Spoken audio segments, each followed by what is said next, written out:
di urusan haji ya, bahkan tanpa sedekah juga sebenarnya bisa ya, asal satu kita pasang niat. Ya orang belum berangkat haji atau tidak berangkat haji, kadang-kadang faktor niat nih sangat dominan gitu. Ada yang punya duit tapi karena dia nggak niat, dia nggak berangkat haji kan. Tapi ketika dia niat, nggak ada duit pun, kekuatan niat itu akan mendorong dia kemudian bisa berangkat ke tanah suci. Yang kedua, doa. Ada orang-orang yang kepengen berangkat haji tapi dia tidak berdoa. Saya sering bertanya kepada jamaah-jamaah yang pada kepengen berangkat haji, berdoa nggak supaya pergi haji barusan di sholat yang terakhir? Banyak kan jawabannya, ya Ustaz, nggak berdoa. Ya udah, gimana kita mau diberangkatkan haji oleh Allah ya, bagaimana kita mau diundang oleh Allah? Istilahnya kita nggak masukin surat, nggak masukin proposal, nggak masukin permohonan, yang tidak berdoa begitu. Maka yang ketiga ini, ya, kalaulah misalkan seseorang harus bersedekah supaya dia bisa lebih cepat sampainya kepada Allah, dia punya doa dan permohonan, sedangkan memang dia benar-benar tidak punya duit, maka yang ketiga ini betul-betul coba pasang niat, tapi bukan niat haji ya, tapi niat bersedekah. Misalnya begini, kita punya orang tua belum berangkat haji, kita ngomong sama beliau, ayah atau ibu, doakan saya, insya Allah saya betul-betul kepengen memberangkatkan ibu haji, memberangkatkan ayah haji. Insya Allah kalau ada rezeki, maka ibu dan ayah akan saya prioritaskan. Nah, dengan masang niat seperti ini, akan terjadi tuh kuantum kuantum doa gitu ya, yang menyebabkan seseorang yang kepengen berangkat haji kemudian bisa berangkat. Nah, sekarang bayangkan bila seseorang bukan cuma berniat bersedekah, tapi dia bersedekah duluan, ini yang akan membuat seseorang lebih cepat berangkat haji. Maka kalau jemaah semua ya, rindu ke Baitullah, sedangkan punya sesuatu yang bisa disedekahkan kepada Allah, kayaknya lebih baik dijajal lah, jajal dengan iman, jajal dengan satu keyakinan bahwa sedekah kita akan mengantarkan kita mendapatkan pertolongan Allah. Segera kita akan mendapati diri kita ada di Baitullahnya Allah.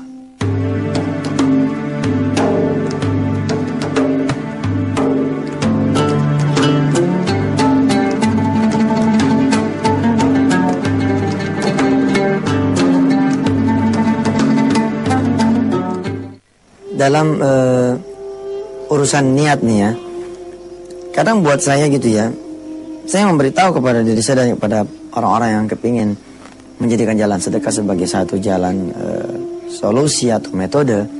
Kalau emang lagi ada duit atau lagi ada harta ya jangan pakai niat dong.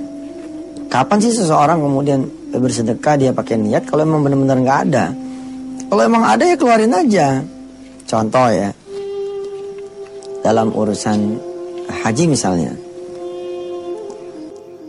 dia ngomong nih sama orang tuanya, kalau nanti saya ada duit, saya akan berangkatkan ibu haji. Itu kan niat tuh ya, niat sedekah ya, niat memberangkatkan orang tua haji. Tapi pada saat yang sama dia tidak melakukan is not take an action ya, dia tidak melakukan satu aksi, misalkan dia buka tabungan haji kah, atau dia mulai bersedekah kah, ya dianggapnya benar-benar itu murni niat bersedekah, dan fine kalau memang dia nggak punya apa-apa, bagus. Tapi umpama ya di jari manis dia misalkan melingkar satu cincin, harusnya kan dia bisa tidak pakai niat. Cincin inilah kemudian dieksekusi sebagai sebuah sedekah, ya. Kemudian habis bersedekah meminta kepada Allah supaya benar-benar diberangkatkan haji nih orang tua lewat tangan dia dengan wasilah sedekah cincin itu. Atau dalam kondisi real misalkan, dalam kondisi real, si orang tua itu nanti akan bertanya kepada anaknya, nah dengan cara apa kamu memberangkatkan ibu? Terus kita jawab dengan cincin ini. Nanti orang tua kita akan bertanya tuh, cincin itu bisa mengantarkan ibu haji? Bisa ibu. sebab cincin ini akan saya jual, kemudian saya akan duduk bersama-sama anak yatim, saya akan berdoa, ya Allah, kalau Engkau redha uang cincin yang pada sore hari ini atau hari ini saya berikan makan anak-anak yatim, mudah-mudahan dengan diaminkan oleh mereka semua, Engkau jabah orang tua saya pergi dengan tangan saya, dengan biaya saya. Ini saya bilang, itu namanya closing sedekah, bukan cuma sekedar niat.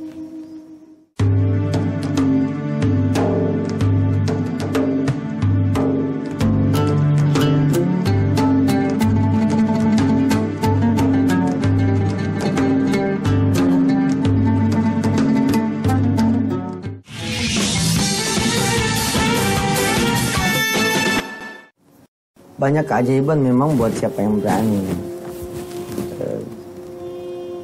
Salah satu kisah yang bisa kita angkat, kisah tentang seorang karyawan yang betul-betul dia merasa dia tidak akan pernah mungkin bisa memberangkatkan haji orang tuanya dan juga dirinya serta istrinya kalau dia tidak pernah berkorban yang terbaik buat Allah Tuhannya. Hingga pada satu masa dia memberanikan diri, dia taruh gajinya itu di depan ya, sebagai sebuah sedekah. Ketika istrinya bertanya, dia menjawab bahwa nggak apa-apa lah, kita masih punya tabungan sedikit dan beberapa persediaan. Dan uniknya Allah tuh selalu punya cara gitu untuk membuat seseorang berangkat haji ya. Dan juga Allah juga selalu punya berbagai cara, karena memang dia yang punya cara-cara yang kita tempuh untuk membuat seseorang bisa memberangkatkan orang lain haji, apalagi yang dia berangkatkan adalah orang tuanya. Nggak tahu bagaimana gitu ya, ada divisi baru yang menjadi perusahaan baru di grup perusahaan tersebut. Orang ini kemudian ditawari pindah ke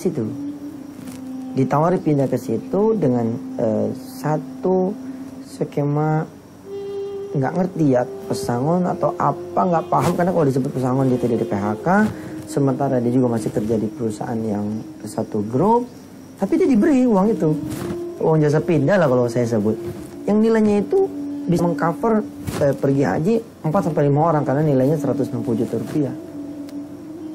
Anda tahu berapa yang disedekahkan? Gaji yang disedekahkan itu 1,6 juta rupiah. Bayangkan itu. Subhanallah. Memang Allah Maha menepati janjinya.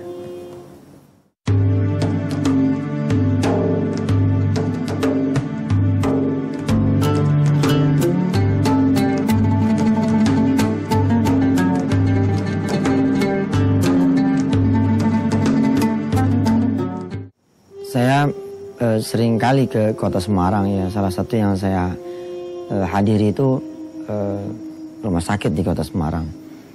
Pemilik rumah sakit tersebut bercerita bahwa di penarikan hadiah untuk karyawan yang dilakukan secara berkala, semua karyawan happy, bersorak-sorai, gembira, karena hadiah umroh yang dimenangkan pada hari itu adalah seorang karyawati yang subhanallah mereka akui sebagai orang yang ringan itu tangannya nolongin orang gitu. Dan ini membuat saya menjadi belajar ya. Ketika seseorang yang mendapatkan karunia dari Allah, dia senang sekali memberi kepada orang lain, orang merindukan itu adanya kebaikan yang kemudian Allah berikan kepada dia. Bayangkan orang saja merindukan sampai mereka senang bahwa yang dapat itu adalah si fulanah tersebut.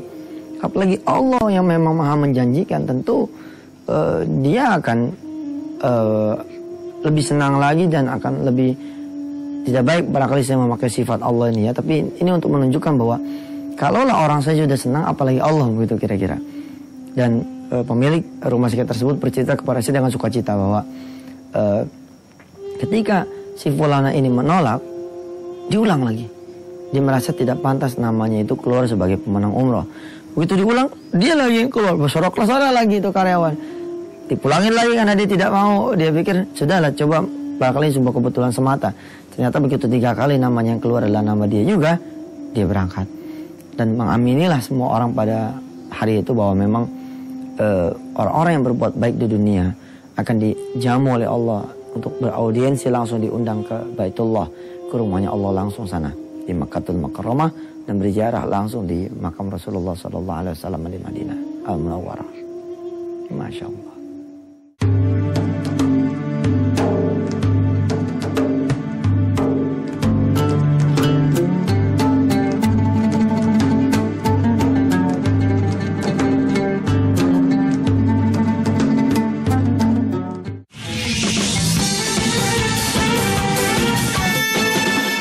Saya diceritakan kisah ini dari guru sedekah saya. Ada seorang guru agama yang tahu bahwa Allah itu maha membalas, dia datang ke dia punya guru. Lalu mengatakan bahwa dia ingin sekali berangkat haji. Dengan memakai teori, siapa yang ngasih satu dibalas oleh Allah 10 kali lipat. Ada uang yang sudah dia siapkan 2 juta rupiah, dia taruh di atas meja. Kiai, ini sedekah saya, mudah-mudahan saya bisa berangkat haji. Si kiai yang tahu bahwa guru itu adalah guru agama yang gajinya tidak seberapa, dipulangin duit ini. Enggak usah lah Pak Ustadz, pergi hajikan buat orang yang mampu. Apa kata si Ustadz ini? Jangan Kiai, kalau pergi haji nunggu mampu, kapan saya berangkat hajinya? Menarik nih. Kebanyakan orang kan yang udah mampu aja belum tentu mau berangkat kan, ini yang tidak mampu gitu loh. Kemudian demi mendengar itu si Kiai mendoakan beliau dan mengatakan insya Allah Allah maha menepati janjinya, siapa yang ngasih satu akan dibayar Allah 10 kali lipat. Saat itu pergi haji sekitar 17,5 juta. Saudaraku yang dirahmati Allah, nggak lama si guru ini balik lagi. Kalau kemarin bawa uang 2 juta, sekarang dia bawa lagi uang 4 juta rupiah. Dan diberikan lagi kepada si kiai tersebut untuk digunakan untuk kepentingan umat. Kali ini tergelitiklah si kiai ini untuk bertanya, dari mana uang 2 juta yang lalu dan 4 juta yang sekarang? Berceritalah si guru agama bahwa dia menjual motor satu-satunya agar ia bisa bersedekah. Masya Allah. Motor itu dijual seharga 6 juta rupiah, dan 6 jutanya itu kemudian dihadiahkan kepada Allah Subhanahu wa Ta'ala lewat wasilah si kiai tersebut. Emang apa yang diharapkan oleh dia? Dia berharap Allah bermurah hati, tidak sekedar memberangkatkan dia, tapi juga memberangkatkan istri dan ibunya. Dan itu yang terjadi. 3 minggu setelah peristiwa itu, Allah kasih kepala si guru agama itu sakit sehingga dia tidak bisa mengajar. Setelah dia izin tidak mengajar, ternyata kepalanya itu sembuh. Ketika dia sembuh, dia mencari orang yang bisa diajak bicara. Keluarlah dari rumah dia, menuju ke depan gang dia. Ada tuh pemilik warung di depan dia punya gang. Nah disitulah dia berharap si pemilik warung ini bisa dia temani untuk menjadi teman ngobrolnya. Karena tidak ada hari itu yang standby di tempat, karena semua hari adalah hari kerja. Semua orang adalah kerja, begitu kira-kira. Dan alih-alih dia bisa bicara dengan teman yang buka warung itu, malah dia disuruh jagain warung. Jemaah yang dirahmati Allah, kalau ini bukan kehendak Allah, kayaknya nggak bakal begini kejadiannya begitu. Ada apa sih rahasia di balik semua peristiwa yang sebenarnya Allah yang mengatur? Jadi rupanya ketika si guru agama ini dibikin sakit, Allah ingin mengatakan kepada dia jangan kemana-mana, karena sebentar lagi akan ada rezeki yang datang. Ketika kemudian dia sudah bicara kepada sekolahnya bahwa dia tidak mengajar, Allah bikin sembuh dia. Tapi Allah bikin dia keluar, karena rezeki itu bukan datang di rumah dia, melainkan datang di warung tersebut. Tapi Allah yang maha tahu kalau si pemilik warung ini tidak dibikin pergi, maka rezeki yang bakalan datang itu milik si pemilik warung. Itulah kemudian Allah bikin dia ada punya hajat, sehingga melihat sosok si guru agama bisa dipercaya jagain warungnya, orangnya kemudian pergi sebentar. Pada saat itulah kemudian the golden momentnya hadir. Ada seorang pengendara mobil berhenti di depan dia punya warung, turun dan bertanya, Pak, tanah yang di depan warung ini tanah siapa? Bapak tahu rumahnya di mana? Bapak tahu siapa yang punya? Dikasih tahu tuh. Oh, si Haji Anu gitu. Kanan kiri yang rumahnya pagar hijau, itu dia yang punya tanah itu. Orangnya berterima kasih dan berangkat. Ternyata itulah sumber uang dia untuk berangkat haji yang merupakan perkalian 10 kali lipat, dan bahkan kita akan lihat nanti ternyata dapatnya lebih. Beberapa hari setelah itu, si pengendara mobil yang kemarin itu bertanya datang lagi, dan dia melihat bahwa yang ngejagain warung itu bukan yang kemarin. Lalu dia bertanya, "Pak, hari Senin kira-kira jam sekian ada orang yang jagain warung Bapak itu siapa ya?" Si pemilik warung ini sudah agak lupa siapa ya, karena kan warung itu silih berganti orang jagain, anaknya, adiknya, istrinya. Tapi dia rasa, oh jangan-jangan Ustadz hari apa? Senin. Oh iya Ustadz di belakang rumah saya barangkali. Coba ke sana dah. Ada urusan apa Pak? Nggak ada urusan apa-apa, pengen ketemu aja. Begitu kata nih orang. Datanglah. Begitu datang orang ini tanpa basa-basi lagi mengatakan terima kasih, tanah itu sudah kebeli dan dengan harga dia. Saya kemarin sudah janji sama saya punya Tuhan, kalau itu tanah kebeli dengan harga saya, maka yang saya tanya itu akan saya jadikan sebagai caloknya. Pak, ini mohon diterima hadiah dari saya. Cek tunai jamaah yang dirahmati Allah. Tipis tapi isinya 67 juta rupiah. Subhanallah. Sudah mah 6 jutanya itu dikali 10 kali lipat alias 60 juta. Motornya pun kembali. Kalau kemarin dia jual 6 juta, Allah beli lagi tuh motor yang harga 7 juta, sehingga dia dapat uang tambahan 7 juta, 67 juta rupiah. Subhanallah.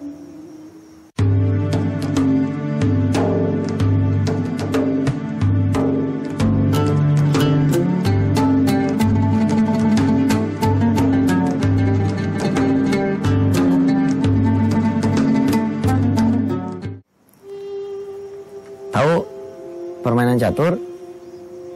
Bagaimana kuda berjalan di dalam permainan catur? Bukannya lurus kan, tapi L.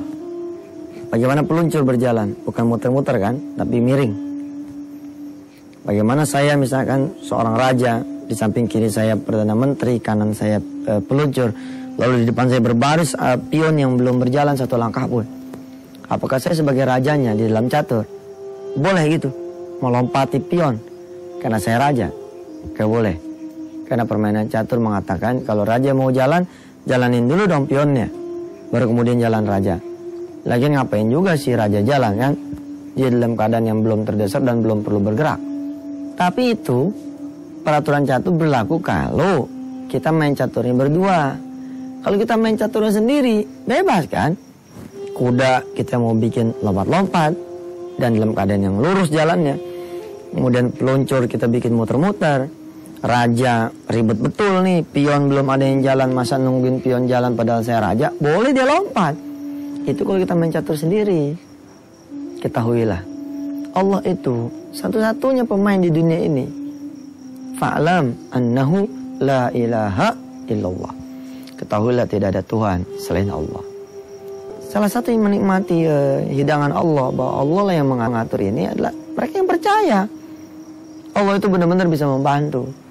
Ada satu hadis yang mengatakan bahwa kalau ingin dibebaskan kesulitan dari seorang mukmin itu adalah manakala si mukmin itu mau membantu membebaskan kesulitan orang lain. Allah atur dah tuh nanti segala cara, segala upaya yang membuat orang ini kemudian menjadi terbebas dari kesulitannya. Ada seorang yang memiliki hutang 100 juta rupiah, dia datang ke seorang mu'alim, ke seorang ajengan, ke seorang kiai.